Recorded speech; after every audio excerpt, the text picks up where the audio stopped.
কৈলাসহরে গোলকপুর চা বাগানে শ্রমিকরা মজুরি বৃদ্ধি ও বিভিন্ন দাবিতে বুধবার সকাল থেকে ধর্মঘট ও বিক্ষোভ শুরু করলে এলাকায় চরম উত্তেজনা সৃষ্টি হয়।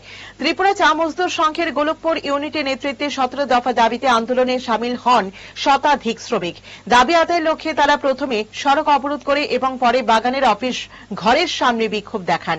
বিক্ষোভের খবর পেয়ে মালিক পক্ষের প্রতিনিধি সুবীর পাল আলোচনা করতে এলে শ্রমিকরা একের পর এক দাবি তোলেন। দাবি অনুযায়ী স্থায়ী নিয়োগ, প্রভিডেন্ট ফান্ড, মজুরি বৃদ্ধি, শৌচালয়, বিশুদ্ধ পানীয় জল, ওজন ঘর, শিশু শ্রম বন্ধ এবং শ্রমিকদের সন্তানদের চাকরির সুযোগের বিষয় তুলে ধরা হয়।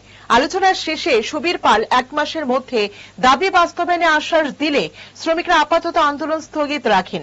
তবে শ্রমিক নেতা সন্তোষ চাষা হুঁশিয়ারি দেন, 1 মাসের মধ্যে দাবি না মানলে আরো বৃহত্তর আন্দোলনে নামবে সংঘ। পশ্চিমবঙ্গের লক্ষ্মী টি গ্রুপের বিরুদ্ধে দীর্ঘদিন ধরেই শ্রমিক শোষণের অভিযোগ রয়েছে। 28 মে সেই অসন্তোষ প্রকাশ্যে আসে।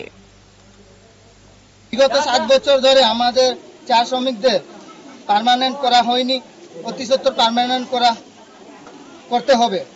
বিগত 7 বছর ধরে আমাদের চা শ্রমিকদের পিএফ এর আওতায় আনা হয়নি, অতি সত্বর পিএফ এ নথিভুক্ত করতে হবে।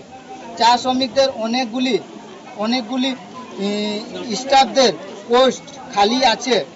চা বাগানদের ছেলে মেয়েদের মধ্যে থেকে সেই খালি জায়গা পূরণ করতে হবে। প্রতি বছর সাব স্টাফ করতে হবে। চা শ্রমিকদের হাসপাতালে যাতায়াতের জন্য গাড়ির ব্যবস্থা করতে হবে।